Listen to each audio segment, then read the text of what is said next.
Yeah, I struggle with it, but it feels like really worthwhile to investigate. Oh, sorry, y'all. My dog just knocked down my microphone. 1 second. Like, fully knocked it onto the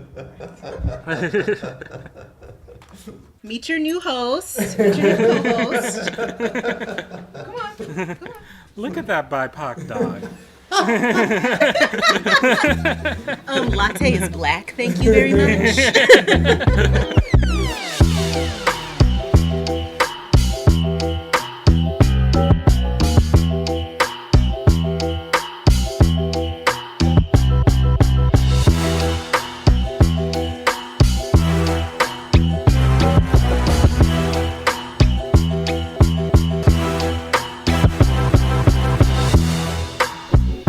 All right, Scorekeepers, welcome to episode 9 of The Score. So happy to have you, as always. I am Rocky Jones, EDI Director at Minnesota Opera. I'm here with Paige Reynolds, who is our Civic Engagement Manager, and Lee Bynum, the Vice President of Impact. How y'all doing? Hello, everybody. Hello. Pretty good. Happy Wednesday, as always. As always, we are coming to you from the land of the Dakota, colonially known as the Twin Cities. And I have to say, it is a lovely day. Yeah. It really is. Yeah, I can't complain. And I'm feeling particularly good because I had a very spiritual experience last night. Oh, did you? I did. So as you both know, and as we've talked about on this podcast, I wonder if people get sick of like me being like, oh, that's some Aquarius nonsense or whatever. Oh my God, he's such a Gemini. But like when I was a kid, my mom had a side hustle after my parents' divorce of like reading people's natal charts. Oh, wow. Yeah, so That's cool. I've always been like, very, sort of aware of, astrological things. And in fact, my birthday, December 2nd, my mom would say when I was a little kid, like, there's a constellation that was in the sky when you were born, and it means that you are going to live a life of wealth and power and fame. Funny story, I'm born on the same day as Britney Spears. So she wasn't wrong. It just was for someone else. Just wasn't in the stars for you. It just wasn't in the stars. It was in the stars. And I guess anyone could have gone up and claimed it. I don't know what Britney did, what was in her, what she was, who she talked to. And I just didn't get that person's number. But anyway, so during the whole, the Pando, I downloaded TikTok, and Generation Z apparently is very into astrology. So I got back into it again, and I was like, I actually want a professional to actually sit down and read this chart with me, because I don't know what all of this, the moon conjuncts with Jupiter in the 7th house, trines Mars. I don't know what that means. And so I was able to get an appointment with, and I was like, and I want somebody black. That's the black, knowledgeable. That's the criteria. And so I started following this woman in New York, Mecca Woods, who apparently is renowned. And Paige, I know you follow her too. Yes, I'm a fan. And this was in March, and she is just booked and busy for the next year. And I was able to actually get an appointment with her for June. Just something dropped out of the clear blue sky, and it all feels just fated, because I'm a Sagittarius sun and a Gemini rising, and for the last year and a half we've been having eclipses in Sagittarius and Gemini. So that's why all these like getting a new job and getting married and deciding to go on this fitness journey. Like, and she was like, yeah, there was an eclipse on November 30th, like in Sagittarius. And I was like, oh, well, that's funny, because on December 6th, I decided to start this fitness journey, and it's actually like stuck. And and she was like, and it's actually kind of probably like why you're here, because you're like just in this period of like making big major life changes. And so I just say this because I just recommend it to everyone, you know, just to go follow her. And it was just like, it was such like a, it was like a big warm hug. Aww. And it was just like, it was so nice. She was really funny though. She was like, you know that book Shonda Rhimes, like that Shonda Rhimes book, the Year of Yes? And I was like, And she was like, this is actually, looking at your chart, your year of no.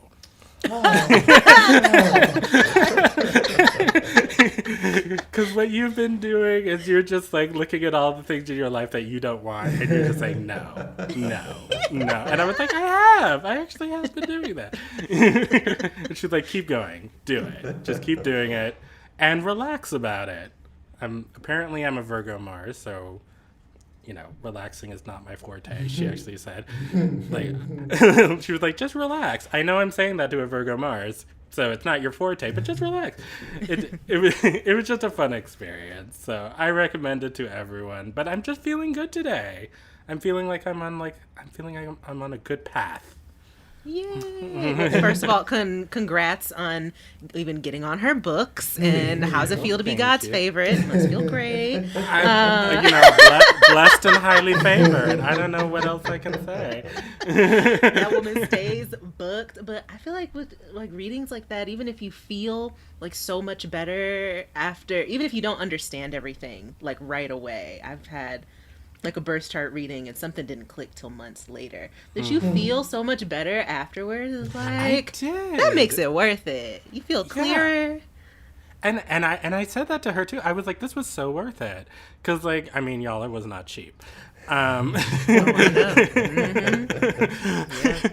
it was completely worth it. And like it explains so many things. Like even just like, you know, every man I've ever seriously dated has been a Scorpio, including my husband.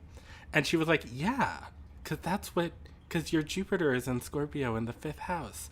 That's what you need. That's the energy that you are looking for. And it's just like, oh, okay. And like, and I have to. The 5th house is like the house of like creativity, and fun, pleasure, love, the present, fun, all of that. Yeah. Yes. Okay.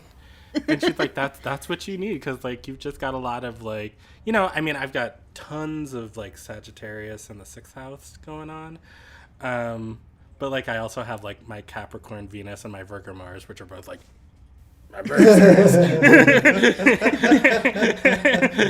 I'm so serious, and it's just like, yeah, you need to just like chill out and have some fun. So, have you ever had anything like that, Lee?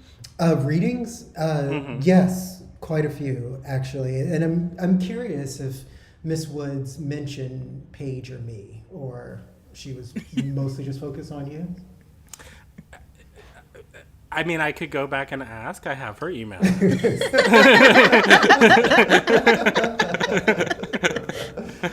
She wasn't like, I see that you might have some problems with your coworkers in your chart. No. But, I mean, I guess maybe kind of tangentially, because it was like, you know, what I need to be doing right now is focusing on like the creative pursuits that make me happy, like this podcast, you know. And I consider this podcast an outlet for my creativity that I'm really enjoying. So, you know, just really leaning into it was basically her advice. It's great advice. Love it. So, I mean, I interpret that as like, this is a good thing. Yeah, I do too. I feels like it. Yeah. Maybe we should actually devote a future podcast to something astrological, because every time I share with folks, I have a lot of people in my life who know a lot about it. Then I have a couple of other people in my life who are more than a little bit interested, right? And they are frequently asking me all these questions. And some questions I know answers to, and a lot of them I don't. So I wonder if there's a little bit of a some information sharing we could do. Maybe there's an upcoming interview with someone we could bring in to share some stuff with our listeners. I would love that. That'd be cool. Yeah. I wonder what's also if they could tell us what's in the stars for opera.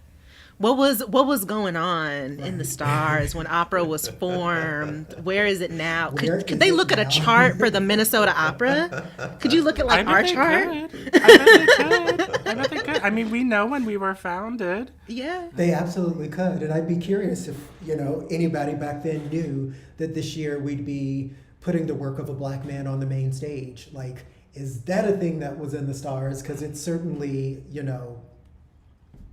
pretty sensational from my standpoint. And, I like when my worlds can sort of combine in this way and I can think about one thing relative to another. It's, less taxing on the brain, I suppose. True. Easier when it's all connected. You look at the stars. And that's the thing. Like, I mean, it's funny because also, hashtag self-care, I talk a lot about how I am in therapy and I'm, loving it.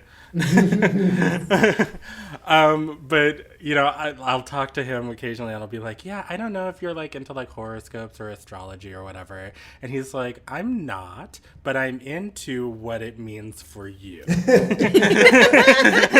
answer. I love that answer. Sounds like a married person answer, honestly.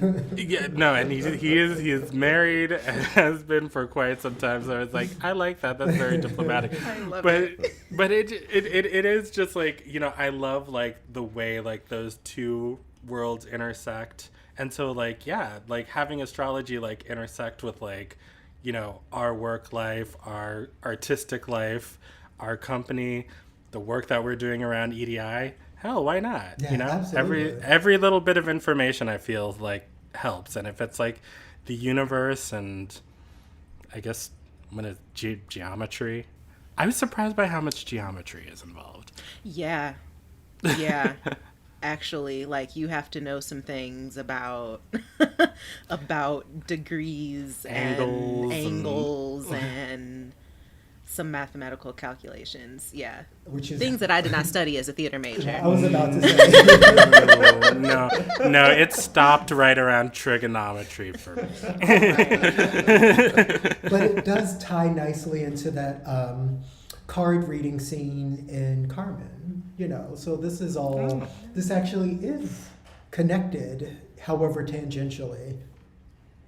Oh yeah, I guess we should put in a little plug, we've just announced our season, so go to mnopera.org and check that out and subscribe. Yes. Because Carmen's on there. Carmen is on there. Yeah, and the black opera that, or opera by a black composer that Lee was referring to earlier was An Anonymous Lover by the Chevalier St. George. So I'm really excited about that one. I'm super excited. Carmen too. I like Carmen, but I'm very excited for the Chevalier. I think Anonymous Lover might be my favorite opera that I've never seen or heard. So Really? Wow. I've only seen and heard snippets of it, but everything I've heard,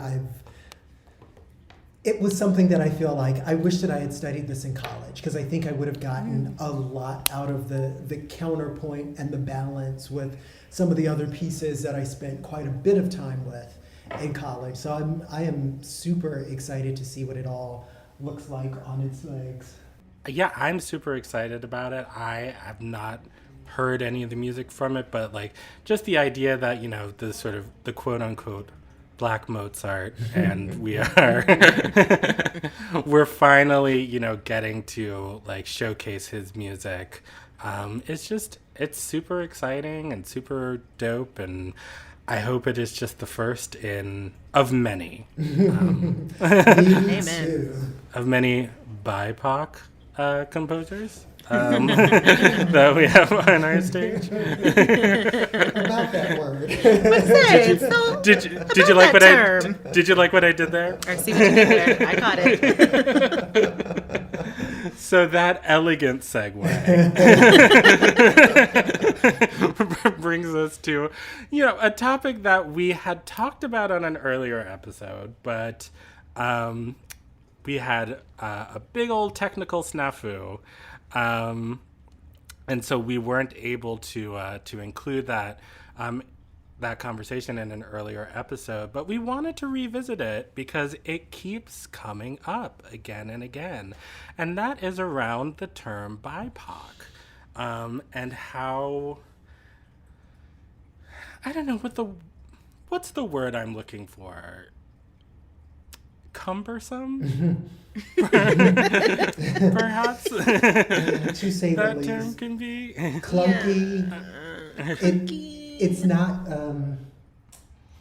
mellifluous in any way. Like it doesn't sound good. I don't like how it looks when I see it written, and it never really feels like it's doing the work that I want it to do, other than being a catch-all, right?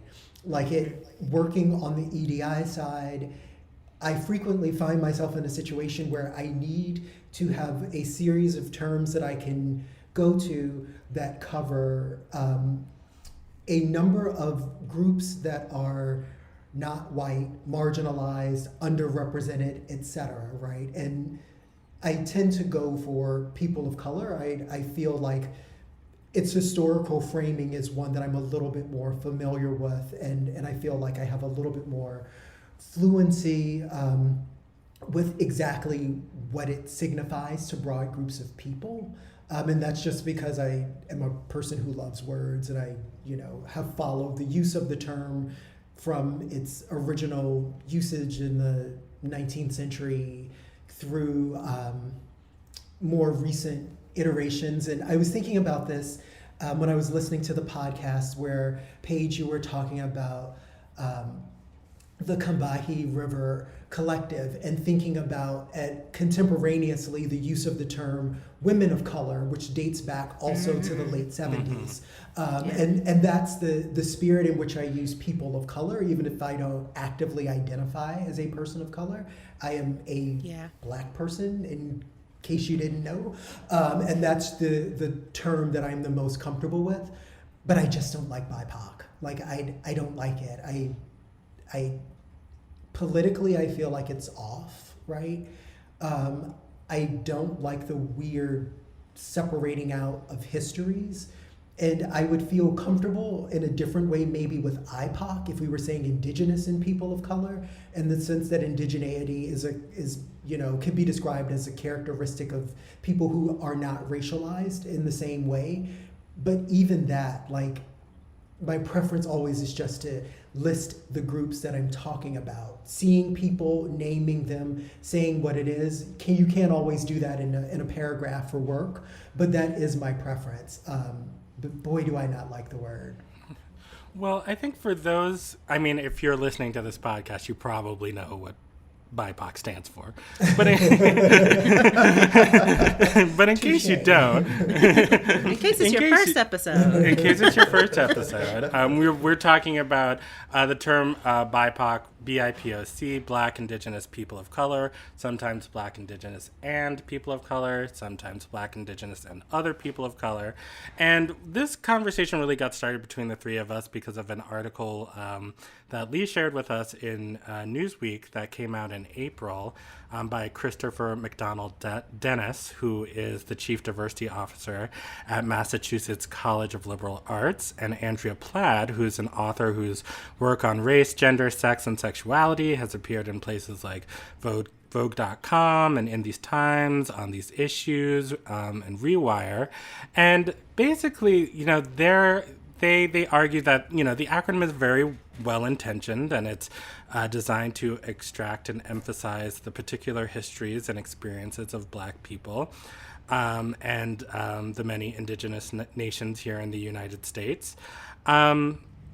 And to really sort of, sometimes there, the term, people of color can be sort of this catch-all that sort of, tends to obfuscate the issues that concern Black people and Indigenous people, or even sort of anti-Blackness in other communities of color.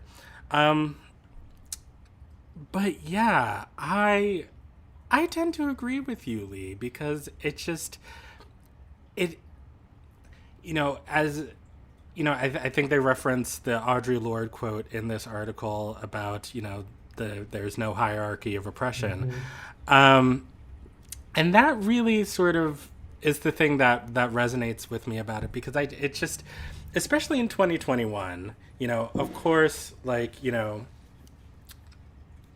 everything that has been happening, in the last year when it comes to Black folks in America, I mean, the last 400 years, but specifically, the last year, as George, and especially in this particular community, Dante Wright and George Floyd, and, what just happened in Uptown, a couple of weeks ago. So,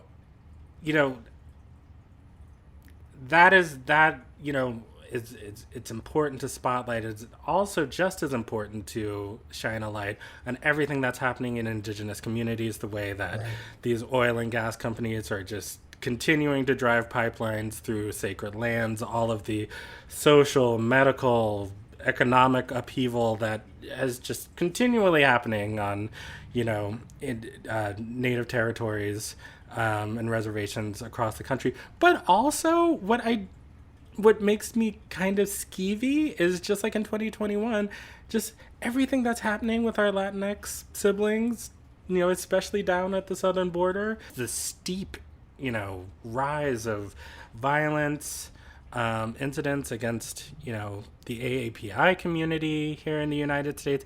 And it feels like it erases that. And I understand the good intentions behind it, but it just, I don't know, it makes me feel kind of like, well, why can't we just be just much more specific in our language, and I feel like it I don't want to say, it's like you and I, Lee, we had a conversation with the actor T. Michael Rambo yesterday, and I was talking about the community, and finally he stopped me and he was like, could you be a little bit more specific about what community you're talking about? And I was like, you are absolutely right. And he was like, no, I didn't mean to be harsh. And I was like, no, you're not being harsh, but you're absolutely right. I need to be very much more specific about what we're talking about.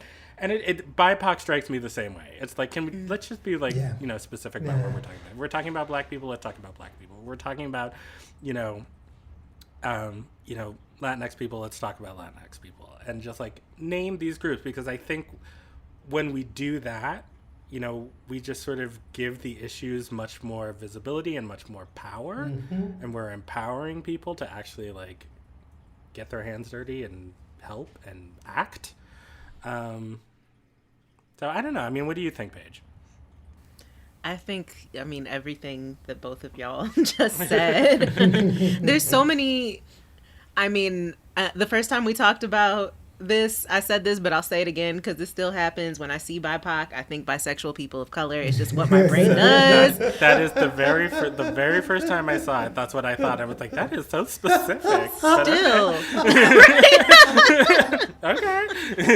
Because it was a comment on a Facebook post. We had announced the season a couple of years ago, and somebody was like, you need to be telling more BIPOC stories. And I was like, Are there operas about bisexual people? I mean, yes. But please. You're like, yes, but that's very specific. But yes. That was exactly my thoughts. So there's still just that little 1 second correction that needs to happen in my brain every time I read it. And one of the things that immediately struck me, and maybe because this is a topic that I've been thinking about a lot, and I once interned at the Smithsonian Museum for Indigenous Peoples, and I'm doing some work that's specifically trying to unite Black and Indigenous communities right now to have better relations, to see each other as relatives and not just our more like contentious histories. But anyway, one of the first things I noticed, I was like, Black and Indigenous aren't two mutually exclusive terms. And Indigenous and POC aren't two mutually exclusive terms either. A person of any color can be Indigenous, is not a racial identity.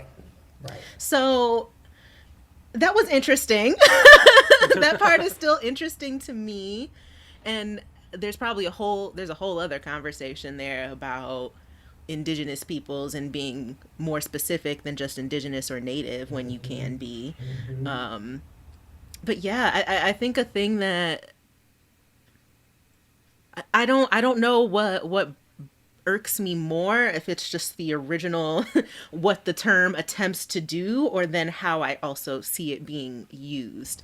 Because I don't know how many times where I'm reading or hearing about something that's really specific to Black folks, or we're the main ones experiencing it, especially when it's specific to Black women, it somehow becomes BIPOC. And I'm like, interesting how we're just using where we kind of like use it to take the specificity away and to try to include everyone. And that sometimes that's like an admirable thing. Like you do want to say our experiences are connected. Like we're talking about Black people right now, but these folks go through this too. But even if you're gonna do that, just name them. Just name them. Who exactly? Who are you talking about? Yeah, I think it just serves us better to be more specific. And we could talk about how even within Black people don't necessarily all want to be called Black. Like, absolutely. I'm fine with that. I am Black. Yes. Black be Black. I love it. However, other people would rather you be much more specific. Like if you are talking about them and their culture or their people and you say BIPOC, but they are Nigerian, but they are Dominican, they are whatever, they'll be like, actually, could we not use that? And I find myself having the same reaction. Yeah. It feels like a lot of it is, certainly well-intentioned and meant to serve a function, right? Like the term Alana that was being used a lot a few years ago. I think with certain terms, there's no way around that you noticeably are leaving people out, like with Alana, which was always part of the challenge I had with it. And then with BIPOC, like maybe erring so far on the other side that like you lose any sense of nuance.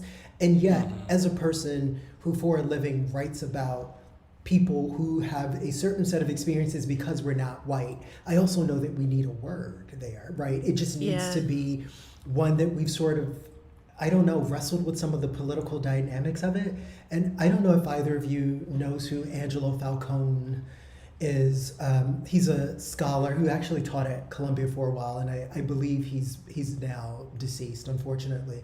But one of the things that he has written about that I actually thought made a ton of sense was we have been trying to put the term in ahead of the conversation around what the term is supposed to do for the people who represent it. And I think that's where there always feels like there's some kind of, I don't know, like not enough is happening with something. It's like these words divorced from their actual social context and the heft that comes with representing the histories of trauma that all of our bodies are like physical, markers of.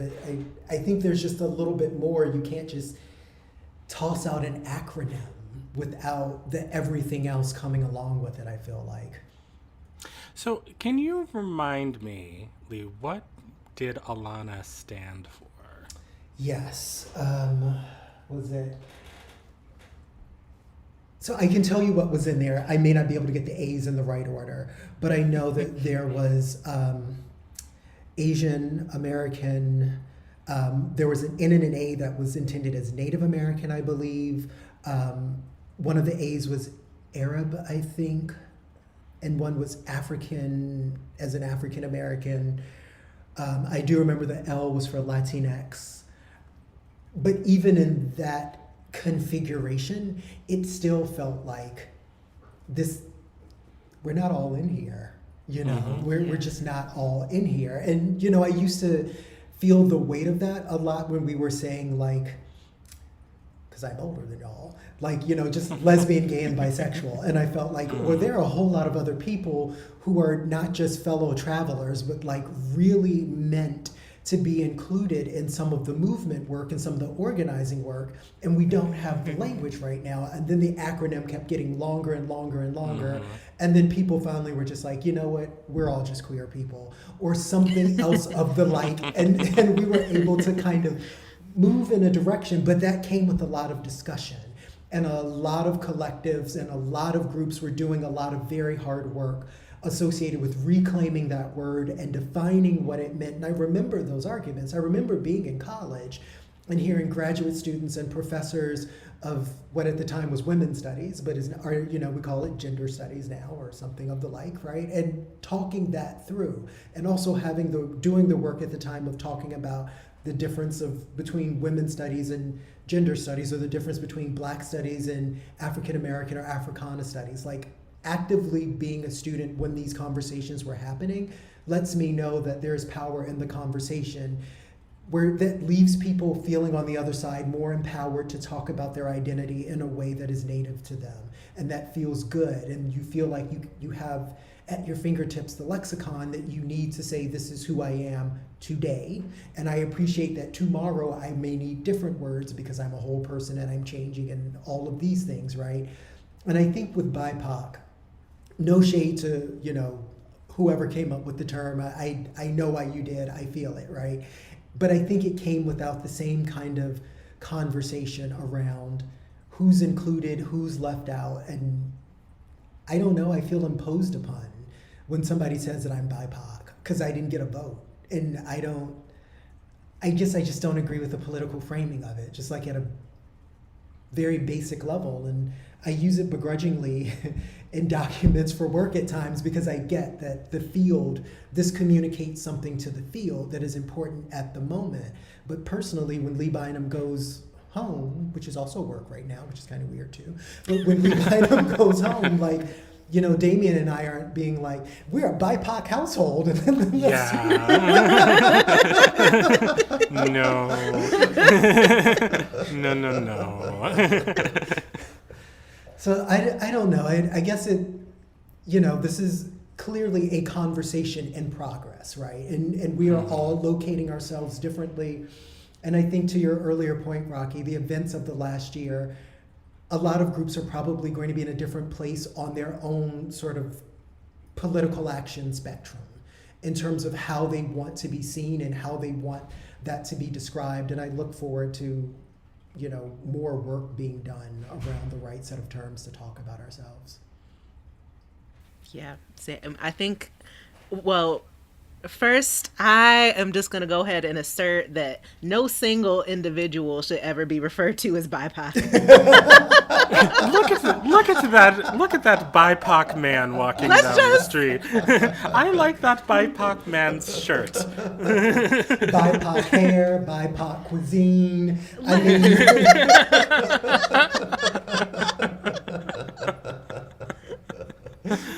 See how ridiculous it sounds? So let's all agree not to do that. Let's all agree. This BIPOC music is wonderful.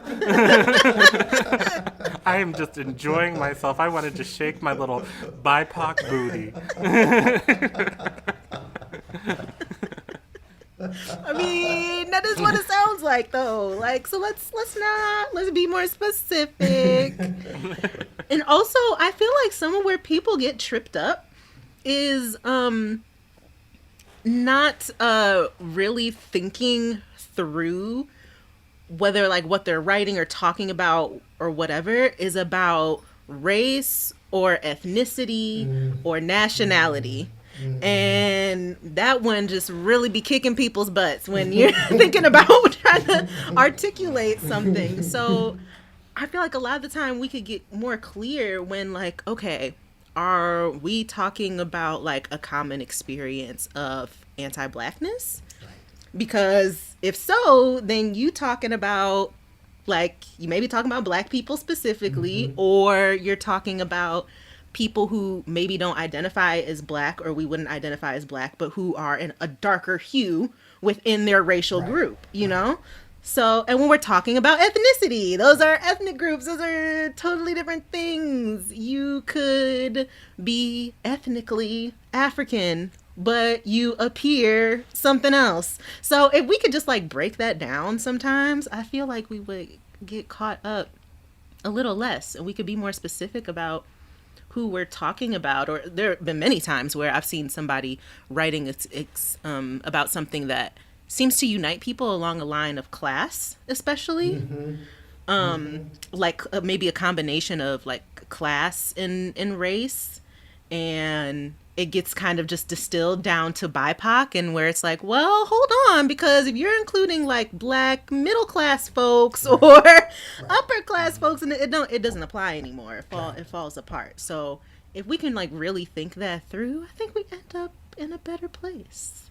Yeah. And it feels like it was a conversation that we started having in the late 90s, and then somehow it just kind of, we all got distracted. And it's like, yeah, well, let's have that conversation again. Well, I'm curious, because one thing that happened when we were chatting with our upcoming guest, Dr. Nkeiru Okoye, yes. We were talking about, as we were sort of setting up, somebody threw out the term people of color, and she objected because of, just sort of, the more colonial, I guess, what is the word that I'm looking for? Connotations, I suppose, of that term. And so I'm curious what the two of you think about just people of color, POC. So my understanding of people of color, when it was initially being used, it was meant to refer to people of mixed heritage, right? And it was being very, very common in certain parts of the United States, like New Orleans and Charleston, where there were large communities of people of mixed race heritage.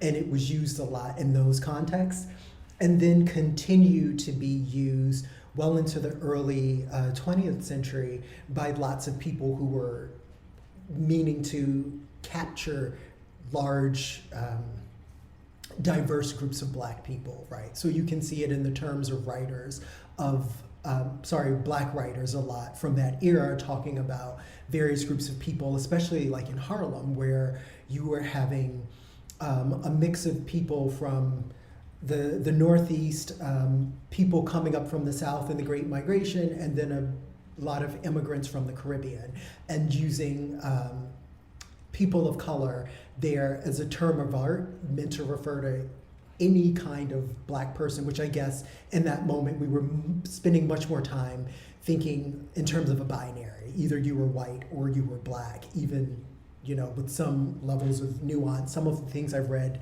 from that era, freely talk about, people from Puerto Rico as being Black people in that context, right?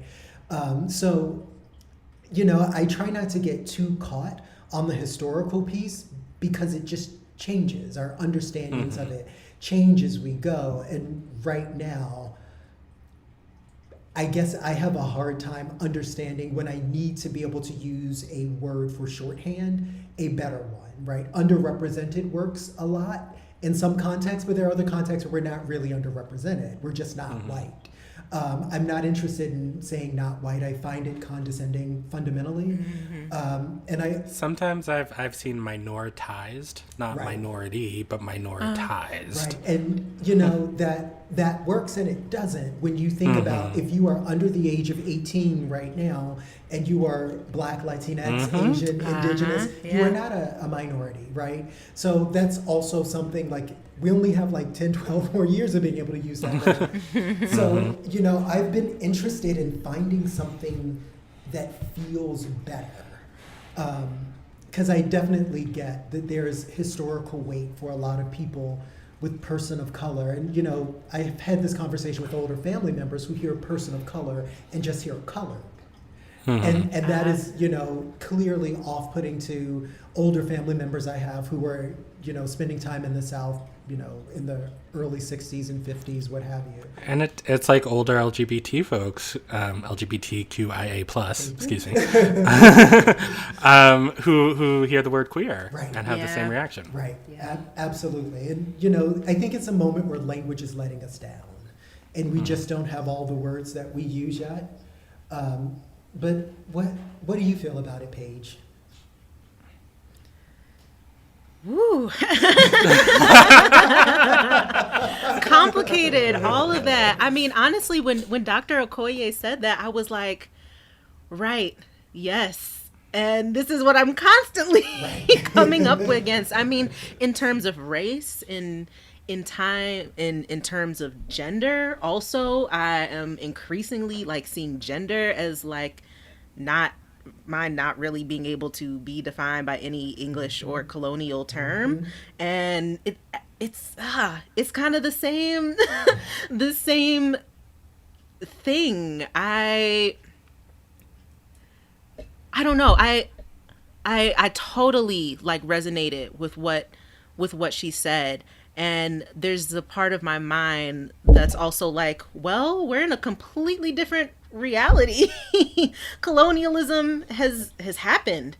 I mean, especially, maybe I feel this even more as like as a Black American and, you know, descendant of chattel slavery. I don't people, you know, other people who are here we go again, of color, who are not white may feel differently, but I very much feel that, you know, it's hard to find a term that doesn't feel like a colonial term, because just our reality has changed that much. Like, we are a creolized people. Like we just are. So creolized. There we go. I learned that one from a book. But I was like, yes, we are. Even if you don't like identify, you don't have to identify as Creole, but you know, we creolized. Yeah, absolutely. So, and you know, part of the condition of being Black anyway is taking a thing and turning it on its ear in terms of what its definition has been, and then using it in ways that are beneficial to us, right? And we're going to have to do that with a lot of language, because English has not gifted us with any words that quite get to the experience of being a person of color / BIPOC / Alana / wherever we happen to be when people are listening to this podcast. We don't have words for it. A language we didn't create, that we just that was not created for us. Yeah, totally. Well, I think this is a conversation, obviously, that we're going to keep having. But if any of you all out there have any terms that you have been using or you have heard that you like, send it in to us at the score at mnopera.org. And we just might read your letter on the air on a future episode. But stay tuned, because the aforementioned Dr. Okoye, composer, scholar, recent Guggenheim, I mean, her resume is just like 50 pages long, so I'm not even going to attempt to, because you do a very good job of introducing her in the next segment, Lee. So let's take a quick break, and we will be back with Dr. Okoye.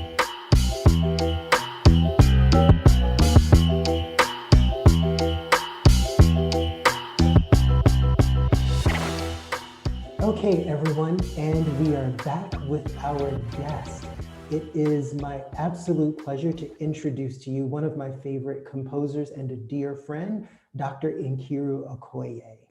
A composer with the gift for incorporating many influences and styles within her work, Guggenheim Fellow Nkeiru Okoye is perhaps best known for her opera, Harriet Tubman, When I Cross That Line to Freedom, the orchestral work, Voices Shouting Out, which is an artistic response to 9/11, and her suite African Sketches, which has been performed by pianists around the globe.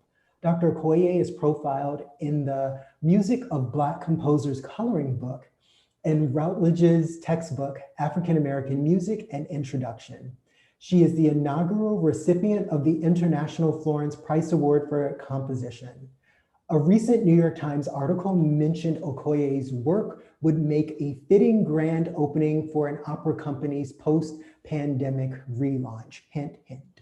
The state of Michigan issued a proclamation acknowledging Dr. Okoye's extraordinary contributions to the history of Detroit, Michigan for Black Bottom, a symphonic experience commissioned by the Detroit Symphony Orchestra in celebration of the centennial season of Orchestra Hall. Her other recent works include Tales from the Briar Patch, commissioned by the American Opera Project, and Charlotte Mecklenburg, commissioned by the Charlotte Symphony. Some of her upcoming compositions for 2021 to the 2022 season include Yuba's Dance for cellist Matt Heimovitz, which Apple Music has selected as an instant grat track this week, When Young Spring Comes for pianist and NPR host Laura Downs, and a micro opera, 600 square feet for Cleveland Opera Theater. Dr. Okoye is a board member of Composers Now. She holds a Bachelor's of Music and Composition from the Oberlin Conservatory and a PhD in Music Theory and Composition from Rutgers University. Thank you for being here with us today, Dr. Okoye. Yay! Welcome. Thank you. We are so happy. I'm just pleased and thankful to be here. Well, we are so thankful to have you. And, you know, we were chatting just before we came back from break about how I've had the pleasure of knowing and working with Nkeiru over many, many times over the last dozen or so years. And my husband, Damian Norfleet, two of my most favorite things that he has ever sung, and I generally love everything he sings. That's how marriage works. Well, you better. Right. Is it an option? It is not.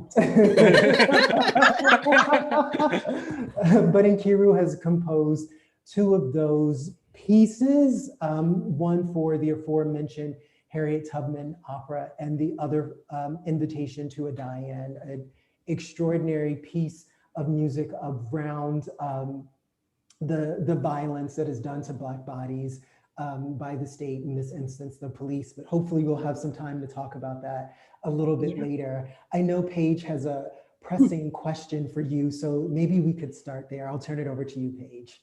Yes, a burning question, because I mean, right now, I mean, I'm thankful that you're here on the show, but I am specifically thankful for you writing Black Bottom, and because I'm from Detroit. And so just to be seen in that way was just really beautiful. And I got like emotional seeing that like a movement was named Bethel AME, because like I went there growing up. Like I have distinct memories in the sanctuary of that church, and just seeing pieces named after places I know. So thank you for writing something so beautiful that represents my people. And there are so many reasons to like write story, to just want to tell like Black, like biographical kind of stories about our lives, about the cities, places we live. But what are your top reasons for doing so? What moves you to specifically focus on African American history? Well, two things. Let me first start with Black Bottom, which the Detroit Symphony had commissioned me, but they said, specifically, this is, we'd like you to write a piece, write whatever it is that you like. And that's just a rare thing for composers. It's kind of like, we want you to write for this, or we want you to write for that. And I have a very special relationship with the Detroit Symphony, simply because they have done so many things for Black composers. And they were doing conferences and readings by music by Black composers. And it's just a long-standing history. It's been over 20 years. So Black Bottom was commissioned it was about their 40th classical roots celebration. And it was actually classical roots that got me into understanding that I had a place as a Black composer. So in a lot of ways, Detroit Symphony is why I am still in music. So, to be brought back, and first I came as a student, and then I came as one of the people who was having a piece being read. And that first piece, it was 20 years ago, it was Voices Shouting Out. And that launched my career in orchestra world. So, it's kind of deja vu when they bring Maestro Tom Wilkins, and he comes back and it's the two of us 20 years later on the same stage with the same orchestra. And so I was like, wow. But, so for an occasion like that, I like to consider the entire occasion. And they said the only thing that they asked was for me to find a way to tie it into Detroit in some way, and Orchestra Hall, because it was also the 100th anniversary of Orchestra Hall. So I found a story. We're going through different topics, different things that could happen. I worked really closely with their management. And I like to do that. I like to, my commissioners, I look at them as my collaborators. So if we're going to do this thing that's specifically for a community and specifically for this concert, if you're going to, especially with this, they're honoring me with this specific commission, then let's do something that really fits in well. And I found the story of Black Bottom, and that area is right around where Symphony Hall was. And I said, that's it, that's the story. And so that's how that happened. And one thing that I did do is I insisted, I said, before I write this piece, I need to come to Detroit, I need to see the different places. And as we were there, we went on a tour. We had this amazing tour guide, and he literally does these Black Detroit tours. And he's a retired school teacher, and he does these tours. And I was taking notes. It was incredible.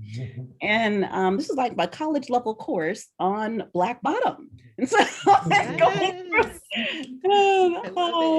yeah. So that is how I got to know these specific locations. And I had in my mind, I was like, okay, when I do this, I kind of want to have these historic pictures, and I thought of, okay, think of when you think of Mussorgsky's pictures at an exhibition. What if I just had a couple of different locations in Black Bottom, and I addressed those? And my other point for doing that was strategic. People like to do community engagement. And I have to say that Detroit Symphony understands community engagement. Yes. But the thing that I was doing even before I really became a professional composer, I was always the person that had to speak to the community and whatever institution. So whether it was my high school or the college or grad school, I ended up being that kind of bridge figure. And so I said, if I'm going to do this, if we want to get the community out, we need to talk to people in the community. And so I can't tell you how many interviews. It wasn't like hundreds of them, but we interviewed is probably around, probably somewhere around 20, 25 people that we interviewed. And between that and the tour guide, and I kept asking everybody, actually, if we look at the people in the Historical Society and the folks at the orchestra, whoever, I asked them the same series of questions so that we got some, qualitative data. about what locations to look at. And so between all of these things, I fashioned this piece. So that's how that happened. Is beautiful. I just love the care that went into that, and I am beaming with with gratitude and pride in my city. I am. Yeah. And the other thing that I really love about that piece is that, here's this story that most people would say, this is an awful story. This is a story about this. Our people are resilient. And I love that it does not focus on the suffering and the downtrodden. It talks about the life that was there. And of course, Bethel AME was there, so of course we have to talk about that. And there's a story about Rosa Slade Gragg.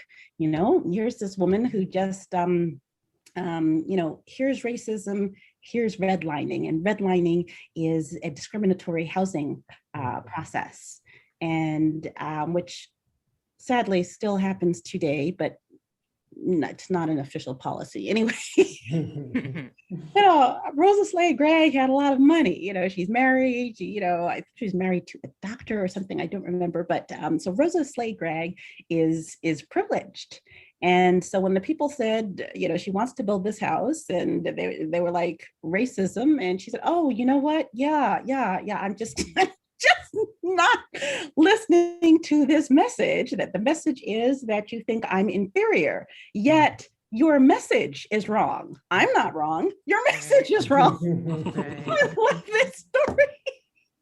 So of course that had to be in there, So, it's things like that. And of course we touch upon, the sorrow and Paradise Valley, which it was a bit like Harlem, at that time. So we talk about all of these things, but it's the joys and the sorrows and the stories. It's the whole picture, rather than focusing only on something horrific that happened.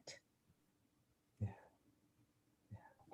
That's really beautiful. And we talk a lot about Black joy on this podcast, and the importance of really shifting the narrative around, exactly what our participation in this space would be. And, if I could use this as a moment to segue just a little bit into the future of this art form, right? And I think one of the things that's really important is for us to have these conversations with living, breathing creators of art, right? To help us think about what are we doing now and where are we going?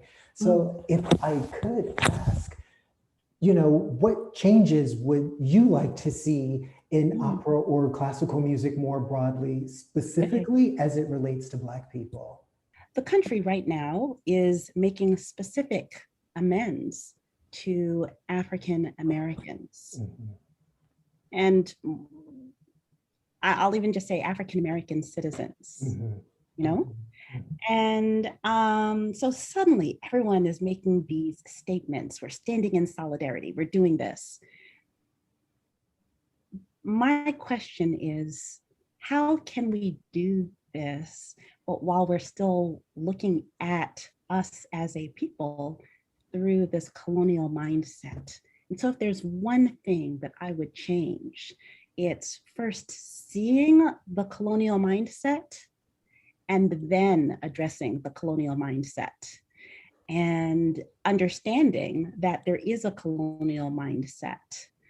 I had an interview recently, and we were talking about issues of race and music. And one thing that I said is that if you say that Black lives matter, but you still treat me as someone who is not equal to you, you're not only being hypocritical, you actually may be endangering my life. And I also went on to say that saying I'm not prejudiced against Black people is very different than saying I'm not prejudiced against you. And every time that someone acts out with a microaggression, it's personal, it impacts that person's life, and there is a ripple effect. And it's so interesting, we're on this Zoom format where I can see everyone's kind of nodding, um, people talk about Black Lives Matters, and it's so easy to have this rallying cry. What's the more substantive work is actually understanding who we are as a people and looking at and saying, hey, Black doesn't mean underprivileged. Black can mean glorious, there's Black love, there's Black joy, there's all these different things that we can focus on. A lot of outreach is impacted by this mindset that Black means underprivileged. And so a lot of people, if you ask them, what is outreach? And at this point, people, they're coming to me and saying, okay, we want to do this project or this project, and we think it's going to be really useful for outreach. And the first thing is, well, I'm an artist. Why are you using my work for outreach? Is it a tool? Does this mean that you're conceiving of my work as a tool? People talk about BIPOC artists. And well, what does that mean? Does that mean that everybody else is part of the canon? And as this BIPOC entity, I'm not part of the canon. And by definition, then I'm never part of the canon. And so, that's actually quite offensive when you really think about it that way. So these are things that if they do not change, or people continue working with this same mindset, it's perpetuating these same issues. Also, one thing that I have found in my journey, and I'm sure that all of you have found, is that the poor and the uneducated come in all races, all creeds. And so one thing that all of these folks have in common is a lack of interest in opera and in classical music. It's not specific to Black people. So if you want to engage Black people, perhaps the issue isn't us. Maybe the issue is what you're offering, which is what brings me to repertoire. And I love the repertoire question. I love that as a topic because I'm a composer. So let's create some repertoire. Absolutely. Well, one of the things that, really struck me when you were talking about Black Bottom is going into the community and interviewing folks and really bringing them in and making them a part of the piece, and just using their experiences and their history as inspiration for that piece. And so I'm just curious, in your opinion, what are some more of the things that people in sort of our positions as administrators, as sort of these institutions, what are some of the things that we can do to create a more inclusive and diverse and equitable opera industry and spaces for artists? Well, the first thing is really to address the repertoire issue. Mm-hmm. If you really want people to come in, if you want people to come into your space, you need to make them feel welcome.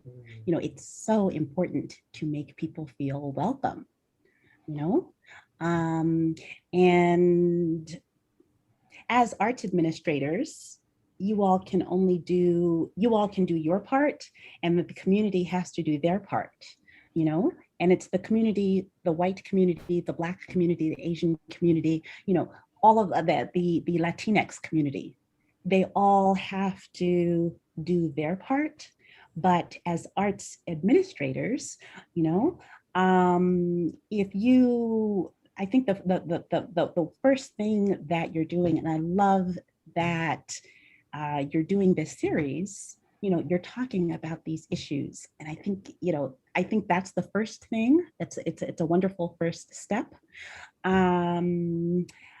The second, I would also say, is to realize that one of my girlfriends and I were talking about this, and the saying is simply that not all skin folk is kinfolk. Mm-hmm. No, that's right.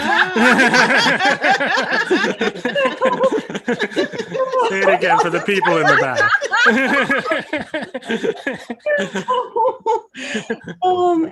When people are looking to hire people, in these important roles,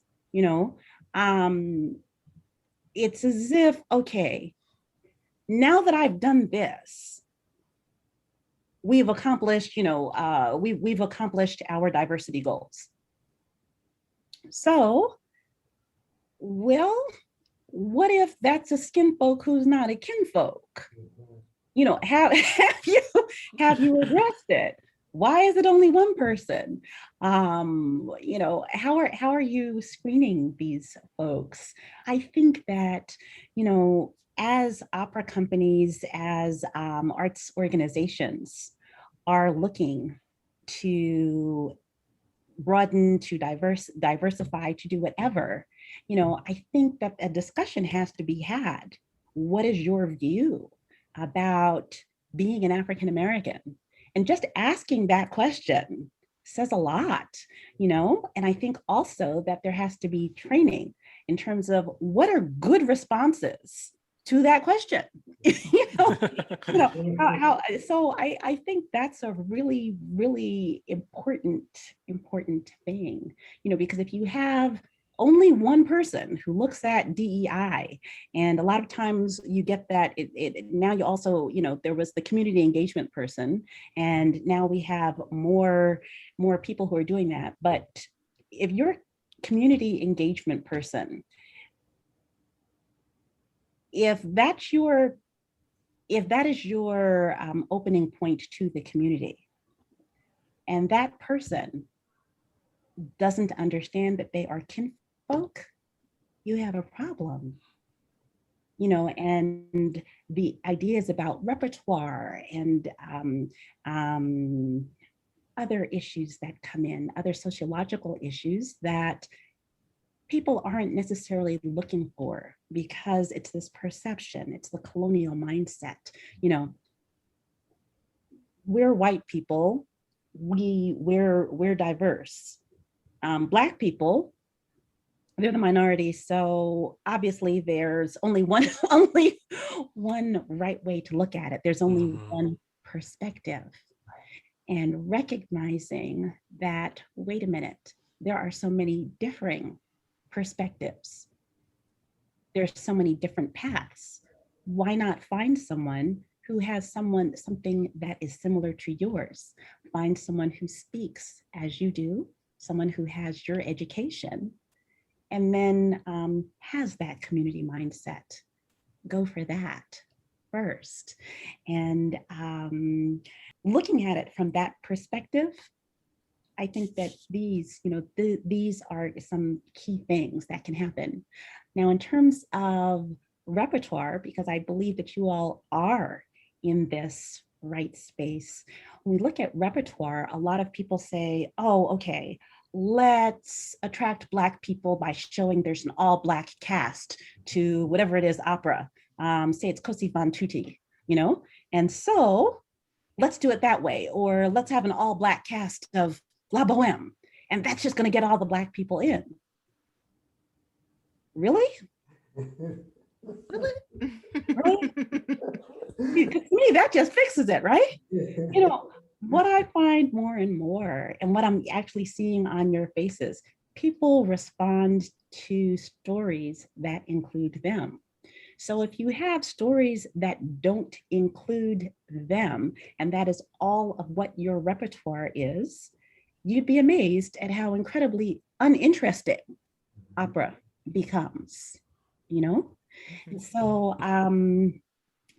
not everybody is going to have that same exposure, but it doesn't mean that people aren't interested. The people who were in any number of my different pieces, and, I've made this career, not just in composing, but with community engagement specifically. When we were doing Harriet Tubman, we got people who don't even like opera.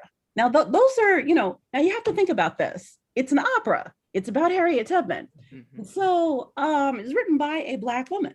Now, other people are saying, wow, this is a really hard sell. And I'm like, is it though? Tell people it's opera. Just tell them to come in, People would come in because it's Harriet Tubman. And then they also see, oh, there are people who look like me that are on the stage. And I also try to make sure that people who are in the orchestra, are also, you want to be represented all over the place. And we had so many people who they said, I didn't even like opera and I want to see this piece. Black Bottom also. I went, all of the locations that were inside of there, I made visits because after I interviewed, I made visits to all of these places when I came back. And a lot of these people were not interested. They're everyday people. But everyday people doesn't mean underprivileged. It doesn't mean uneducated. It simply means that you haven't engaged them yet. Well, what better way can you possibly have to engage them but to say, hi, I see you, I get you, and I'm writing this piece for you. So come on in and see it. Seriously, come on in. People just come in. So the ways in which we engage audiences has to change, and the way that we conceive of art. A lot of people would then say, okay, well, let's have a piece of music, and we're going to have all these other pieces there for everybody, but we're going to have this special focus piece that really deals with the inner city, and we're going to, well, since it's so specialized, not a whole lot of people are going to go. And since it is so specialized, maybe let's just put it off on this small, tiny, the space, which we don't even really use. Mm-hmm. Now, see, then we start getting into where it's so close. It's like, oh, you got so close. Mm-hmm. Now you tipped over into that other thing. What's that R word? Right. I think we know. One guess. Are doing the opera about I don't know, give me some person who represents underrepresented, some pop figure who represents underrepresented, well, underprivileged white people. Who would that be? Just give me, unless you're doing an opera about that for your underprivileged white people, let's talk about equity. Don't do that about Black people. Wow. I feel like you've taken us both to church and to grad school and exactly. I love it. It's given us so many incredible things to think about. And as we frequently chat for sometimes hours more than we have planned to, I feel like we could talk all weekend, but I am very respectful that you have many things to do. But I wanted to really highlight one thing in our remaining minutes, because something that I've so appreciated about your career is the way that you have taken very seriously this charge to represent us, and have done it in a way that never condescends to our experience. And whether it is something like Tales from the Briar Patch or Harriet Tubman, or any number of other things written about Greek mythology, I can still feel our presence and our stories in all of those things. So I wanted to know, are there any upcoming projects that you have that you would like to share information about, so that our audience members also can have the chance to experience what it is that you're doing in real time? Well, since you mentioned it, As you know, I am working on an opera right now, and it is a project. It has not yet been announced, but I feel that I can give the name of this project. It's called At the Grande. And this is an opera that I'm also writing the libretto for it. And what I think is neat about this is that, some people would not have a composer be the librettist. And some people would say, okay, you need to find a Black librettist or a female librettist. And hi.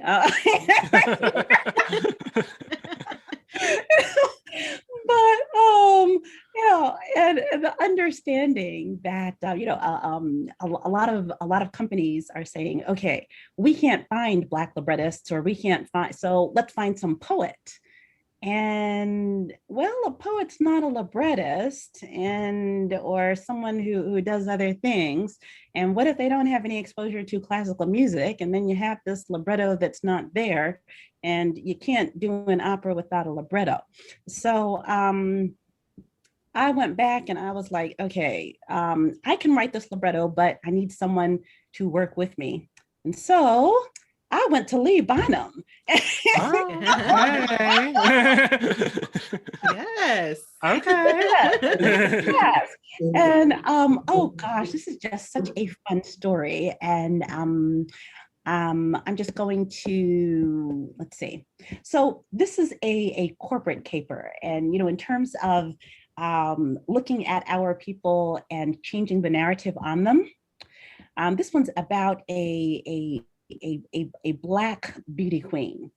And it says, so faced with betting her boss or losing her new job, Amali, an African-American former beauty queen turned chief diversity officer of multinational Grande Investments, conspires to blackmail the company's CEO, who is a notorious bigot and sexist. And they are aided by his disgruntled wife and their chief of staff, who is hiding something. Actually, his brother is passing. Ooh. They don't know he's Black. And it's about to be captured on a reality show. Now, see, what I love about this. That sounds amazing. I'm already a fan. Already. It's fun. And so there's a mixed race cast to this. And it talks about the harm done by blackface and blackface dolls. And those, they're called gollywogs, but those kind of Aunt Jemima dolls with yeah. So people think it's funny to dress up in blackface, and they wonder what the harm is. And so this is something that, as an African-American woman, I can say, hey, this is something that we can talk about, and you can, talk about it obliquely. And this story is very, very, very layered. And so what's at the top is not necessarily the entire story. And so here's this young woman, and she was a beauty queen, and she decides that her boss, he's making passes at her. So we're also talking about sexual harassment. And she says no. Well, he's a billionaire. So what does he do? He makes a gollywog. He makes a blackface doll of her and mass markets it because he can do that. So now what are they going to do? And so that's part of it's deep. So and it's a comedy, and this is the thing, it's lighthearted. So there's a love story in here, and it's in some ways it's similar to The Marriage of Figaro. And there's also this thing about presumptions about African Americans. And again, we are presumed incompetent, we are presumed inferior, we're presumed to be less than. So you have this one character who is passing, and passing simply means that whether it's active, meaning you're hiding that you're Black, or it's passive, meaning you just don't tell people. Either way, this person is able to maneuver without people knowing his ethnicity. And so he uses this to his advantage. And let's just say a conversation is about to be overheard and he's about to be found out. So that's a lot of fun. And I have another one that is, it's a different opera. And this is the one I recently became a Guggenheim Fellow. And congratulations. Yay. So I'm still kind of new in this. I was like, I got a Guggenheim, and it's kind of like I crossed over this threshold, and now it's kind of like there's this pantheon of the gods that are people who get these awards. And so I don't quite feel like I'm quite there yet, but there it is. Here it is. So it's a really super joyous thing. And I wrote a story, and I have a little it's a bank of stories. It's a little folder that if I'm, I'll be inspired and I'll write out the plot of an opera, like at the Grande. And, sometimes people will approach me with, like the Detroit Symphony did, and say, oh, hey, write whatever it is that you like. And so if people do that to me with operas, I'm like, well, I have a couple of ideas. Let's see if one of them would interest you. And this is something that I'd had on my heart for quite some time, and it's called A Truth Before Their Eyes. And this is it's got a much more serious tone. And it's about an unexpected friendship between two professional Black women, and they are struggling to be heard in a small community where Black Lives Matter is proclaimed while residents are blinded to the everyday race bias surrounding them. And it is inspired by true events. And, in this story, I created two heroines. And it's interesting to have this dual protagonists. And one of them is, they're both Black doctors. And one of them is a medical doctor, and the other is an academic. So has a PhD, and she's also a landscape artist. So she's got an MFA, and she's also got a PhD in Black studies. When people look at race relations and what Black Lives Matters has come to symbolize for many people, not for all people, but for many people, is that here are Black people and they are being treated badly at the hands of the police. But of course, there's a bit to blame because they're having encounters by the police. Mm-hmm. For the most part. And so, this narrative of the urban Black man is, as it's, there's so many stories that are now happening about this. My thing is, well, what about everyday racism?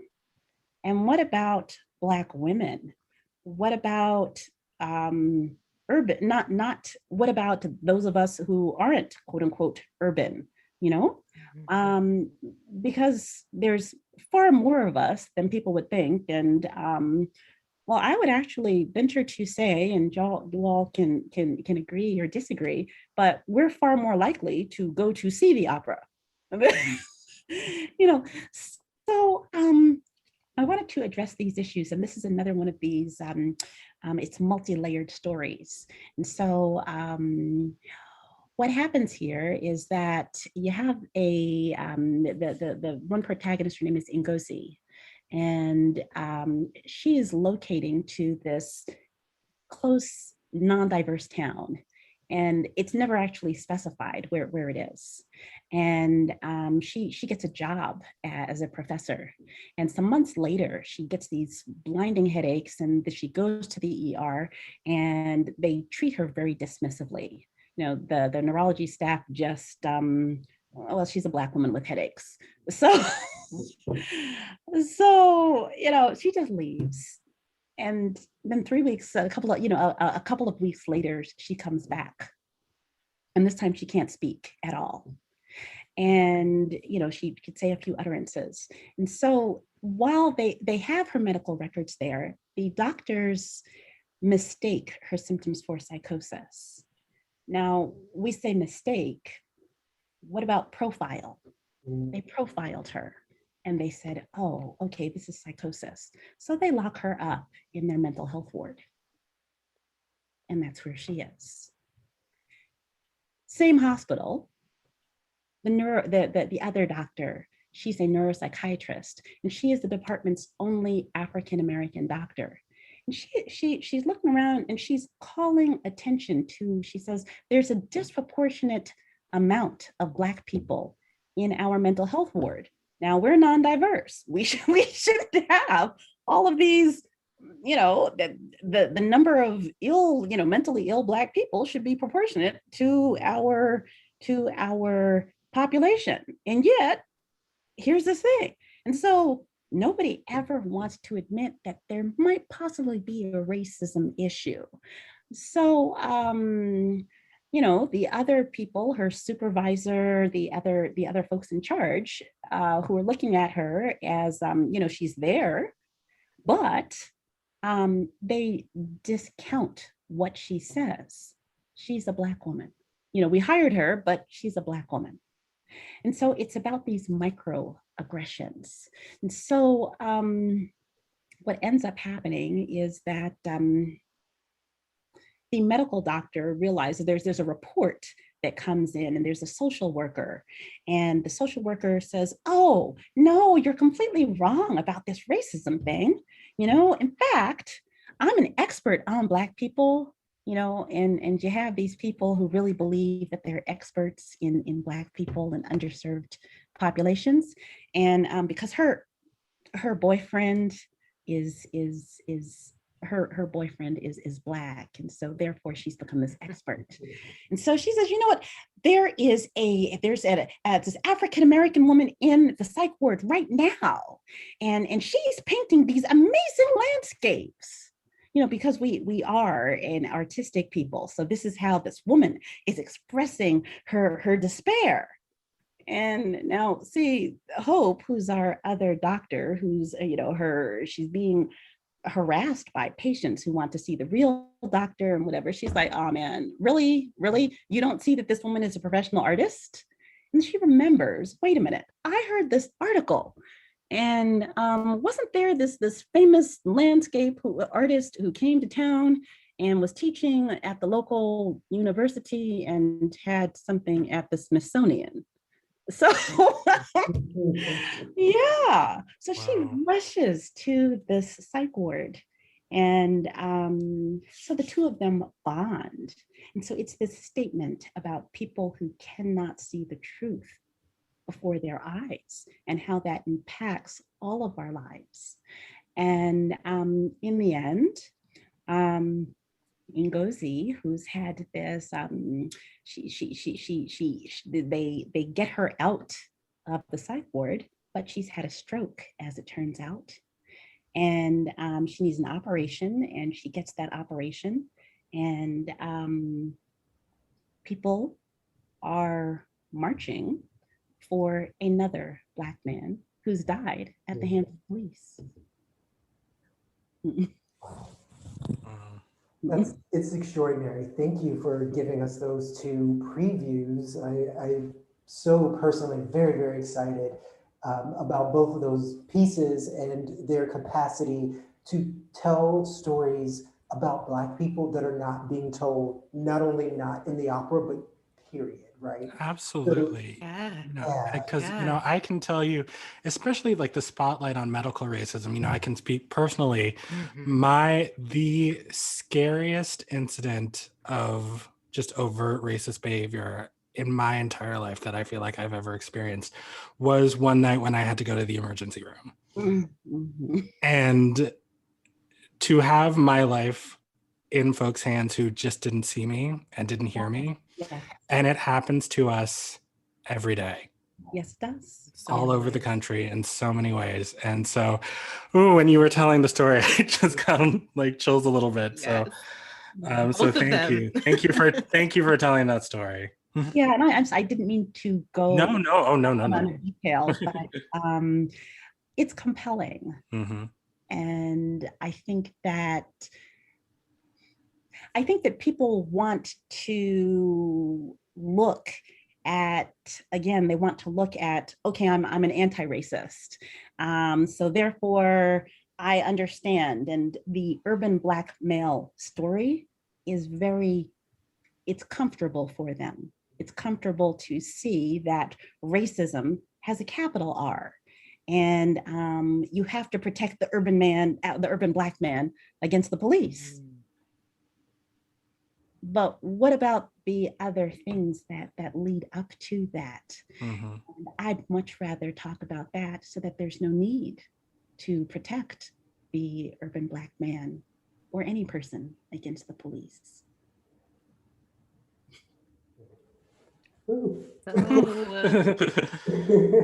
I'm shook.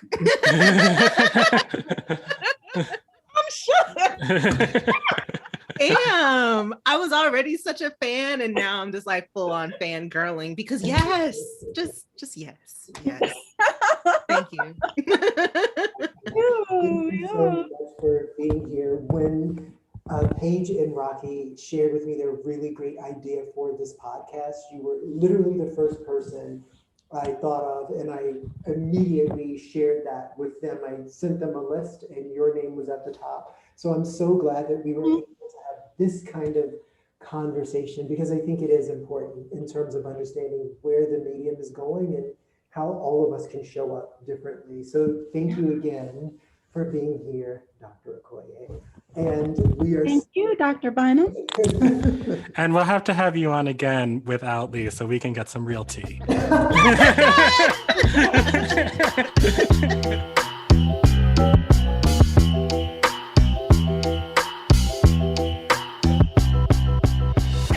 And we're back. What a wonderful interview. Thank you so much, Dr. Okoye, for gracing our podcast with your presence and your wisdom and your knowledge. Now, as usual, we're going to go into our last segment, which is our Pure Black Joy. Yay! Peanut butter jelly time. Peanut butter jelly time. A PB&J, a little Pure Black Joy, a little snack for your soul. And today, we'll start it off with Lee. Woo! So there was some lovely, lovely news. The great playwright Katori Hall, who was a contemporary of ours, Rocky's, and mine when we were at Columbia University in the city of New York a 2-3 years ago. Okay. And interestingly enough, Class of 2019. She was a classmate of mine in the theater department, and apparently someone that Paige studied years later as a theater major, making me feel nice in my age, has been awarded the 2021 Pulitzer for Drama this year. So super excited for her.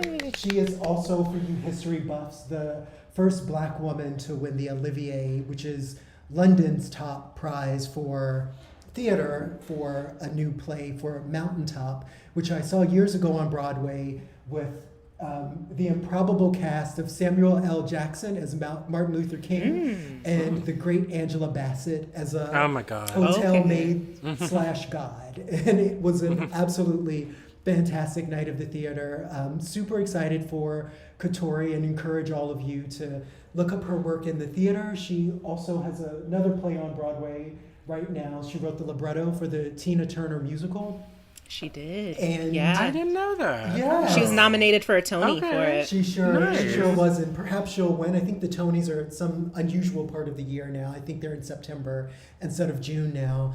And she has a great show on, is it Stars? P-Valley. for the grown-ups out there. Yes. But Definitely grown. super excited for Katori. Congratulations. Wonderful, wonderful bit of history being made by a young African-American woman, incredibly talented playwright, and a really, really lovely person all around. Congratulations. Yay, That's congrats. amazing. That's fantastic. Tangentially,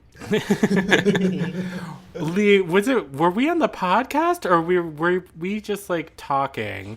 Like when you told me about the time you met Angela Bassett. I don't know if that was a podcast. We might have just been like just chatting, but there was one day that I was actually at Hermes, clearly not to buy anything, just had time to kill. Ballin'. Okay. And How much are How they was that in paying you as Hermes? vice president of Impact? and they're looking for a little coin purse or something like that. And I almost knocked Angela Bassett over because I wasn't watching where I was going. And I just like turned the corner and she was like, whoop. And I was like, oh, I'm so sorry. And she was standing right in front of me, as gorgeous as always. She's shorter than I was expecting her to be. She might have been like 5'3"-ish, I think. Wow. But I mean, I can't even believe it. I know, because whenever I see her in film, like my guess is always she's like my height. She's like a goddess. Yeah, absolutely. She's got I mean, tall energy. not that you can't be 5'3" and a goddess, but like, Absolutely. I mean, she seems like this Olympian, like.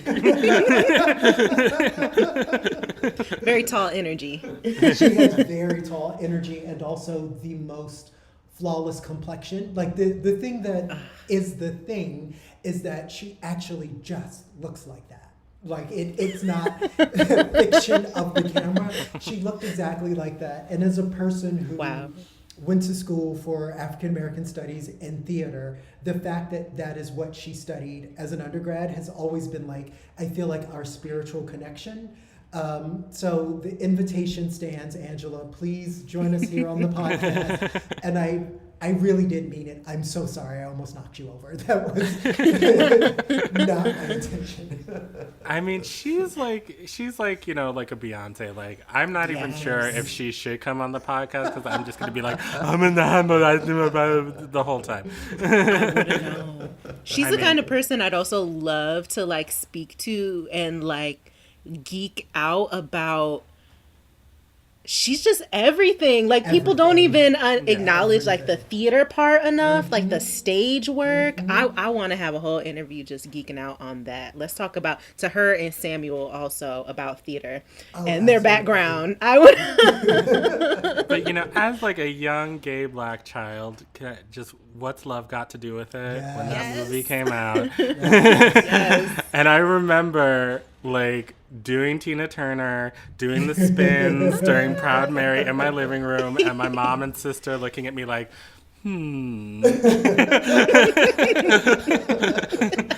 okay, note that. But just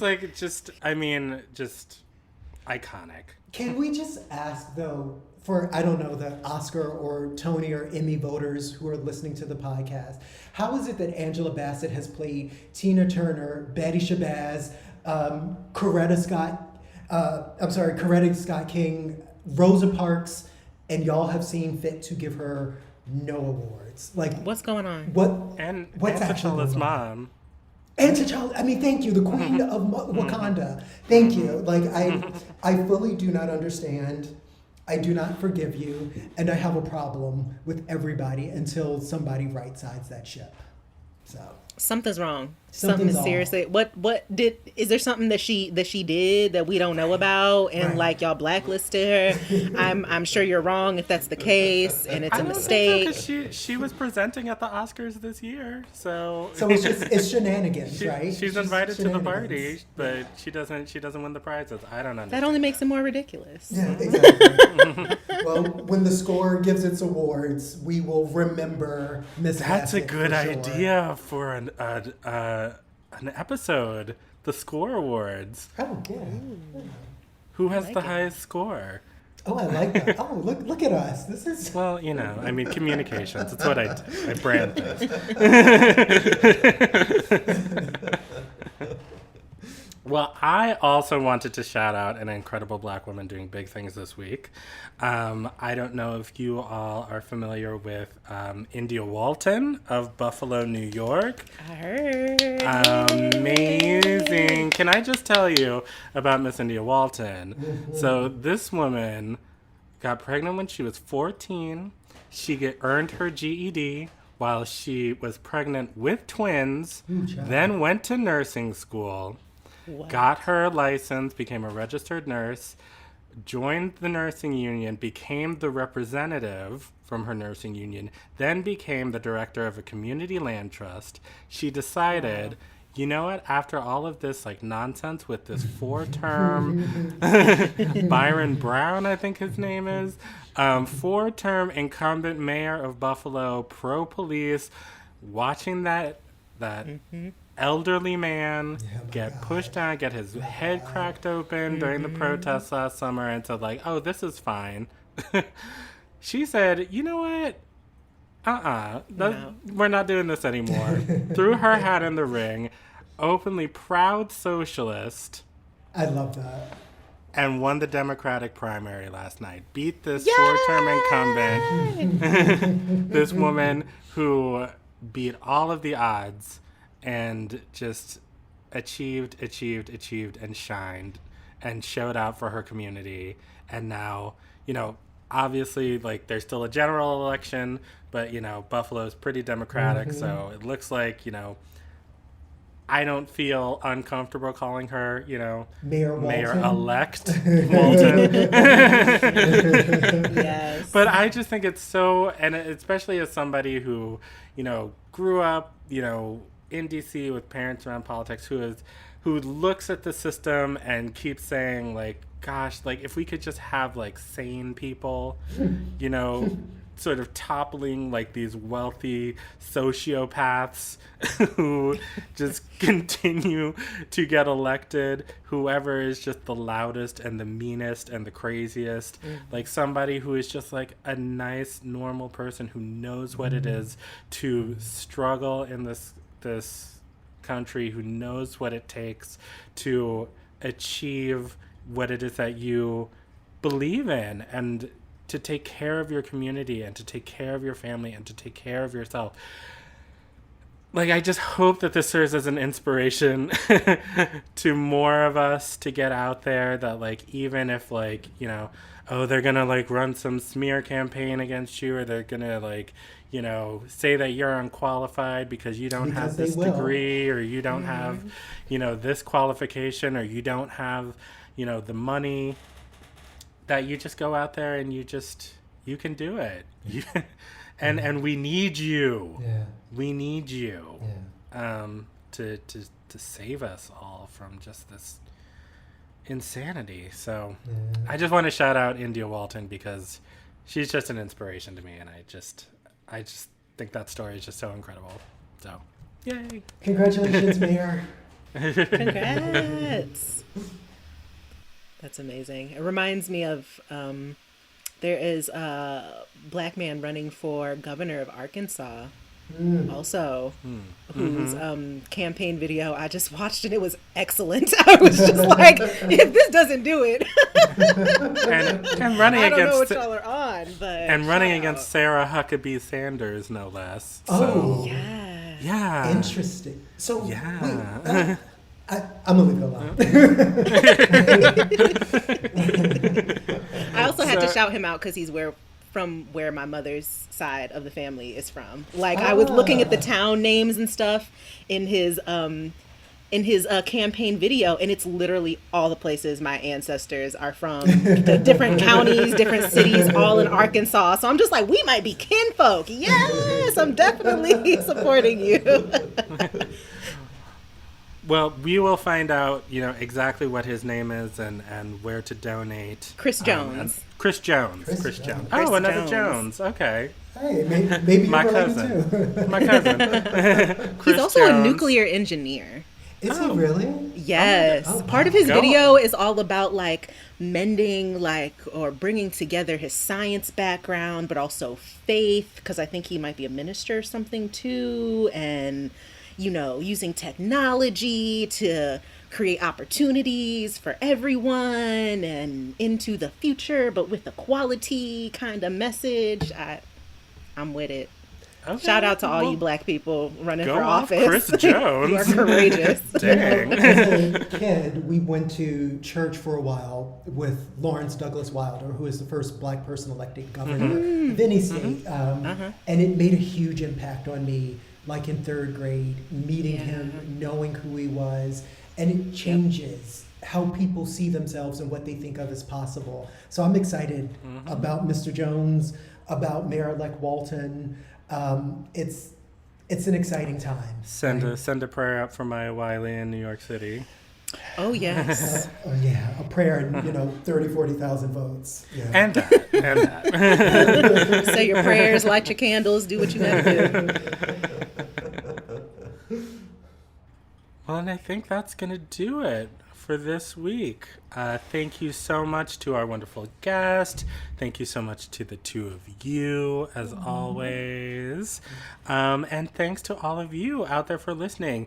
As usual, please leave a review. Leave us a 5-star rating. We want to get out there to more people.